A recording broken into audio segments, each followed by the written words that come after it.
Hello makers, and welcome to the 11th day of the 12 DIYs of Christmas with Sheer Stitchery.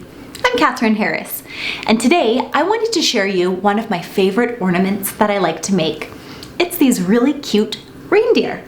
They come together quite nicely and use a combination of both machine stitching as well as hand embroidery. And a fun thing that you can also do is embroider someone's name or perhaps a special date on the back of your ornament. So let's get started.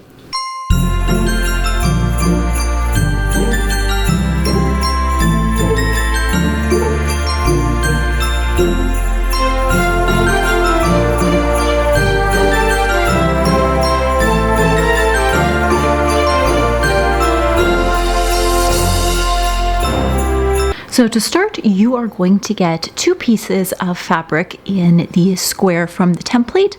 Now you can either sew through the template or you can cut it out like what I'm doing.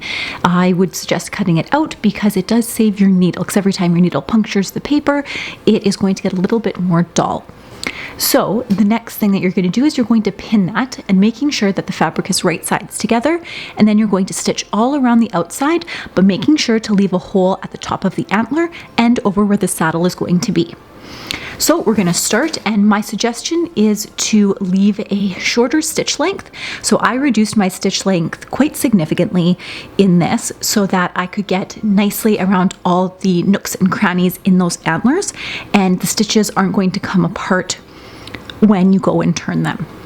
So just follow this the entire ways along, and there's a lot of turning involved, but in the end it'll be a fantastic result. And I do believe I reduced my stitch length to about 1 or 0.7. I'll leave it in the comment section down below on what that is. And then I backstitched at the start and stop in every place that we start and stop. Take your pins out. The nice way with this is you can keep reusing that same template as you make more ornaments. Next, you're going to trim around all of your stitching, making sure to leave a seam allowance. That way you're not going to have anything pull out or any fibers go missing. Next, you are going to clip all of the curved edges where there's any divot, because there's going to be puckering, and because it's a smaller scale, this is incredibly vital. And so we're cutting all in here, and you'll notice the area where the antler is, where we're going to attach the twine, I left it a little bit longer. So you're going to cut about 10 inches of twine and fold that in half. You can use ribbon if you'd like, or yarn. I threaded mine through a safety pin, and then I went in through the opening in the saddle because it is a little bit larger, and then I pushed the pin up through the antler till we get to the top here and we can see the edge. Removed the pin, and then I'm going to take it to the sewing machine and stitch along where the antler goes. So you're going to place it here, make sure you backstitch, and making sure you're still in that very small stitch length setting, and then just nicely curve around that antler. And then when you get to the bottom, make sure you backstitch again over those stitches. Now the second thing that I'm going to do here is I am going to do a second row of stitching just along the top, because this is going to be the area that is going to get the most wear and tear. So I just did a line right across the top just to really reinforce this area. And then we're going to trim off the excess here. And now we are going to turn it out. Now it is a bit fiddly, so as you're pulling it through, be very gentle, use your fingers to kind of push. I got a point turner as well as a pen that I'm going to come in here and just really push out the edges. I found that this pencil works a lot better than the point turner just because the point turner is rather sharp, so I'm just going to go through with that at the very end if I need to do so, and just poke out all of the areas for the antlers and the nose, and then we're going to give it a nice good press. And I am using a lot of steam on this, and you want to make sure that the closure is evenly closed here. And then I am just using some fiberfill from a pillow. I actually find that that is the most cost-effective solution as opposed to buying fiberfill at your fabric supply store. So you're just going to push that in. Use very small pieces. If you put larger pieces in, you're not going to get them into the nooks and crannies. So you notice I'm grabbing my pencil every once in a while so that I can push that up through the antlers and into any of the legs and pieces I need to get to. Now we're going to close the back using a ladder stitch. And so we're just going to secure that with a nice knot on the end and then do a ladder stitch. Now you could also do an overlock stitch if you wanted to, because you're not actually going to see this stitching because the saddle goes over it. But for aesthetic's sake, I am using a ladder stitch to hide it. And so that is all stitched and done. Our next step here is going to be the saddle. So get out your felt and use the template to draw on a piece of your felt. And then just cut that out following the line right there.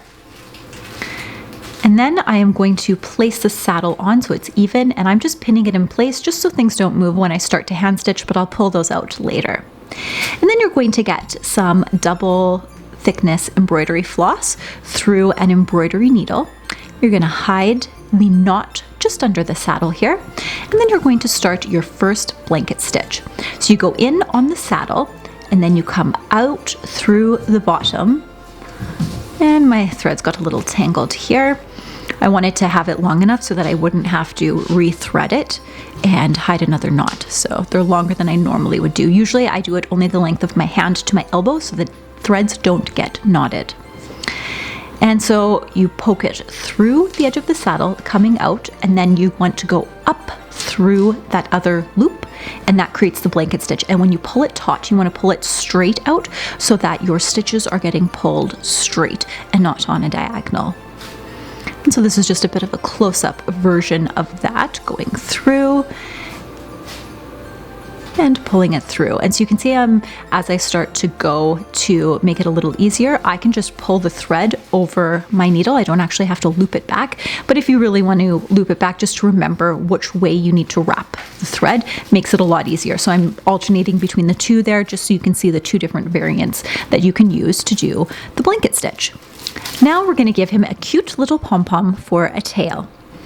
And so I just cut that off, and I'm going to get a neutral color thread because just in case we'll see that, I don't want to use the embroidery floss that I was using.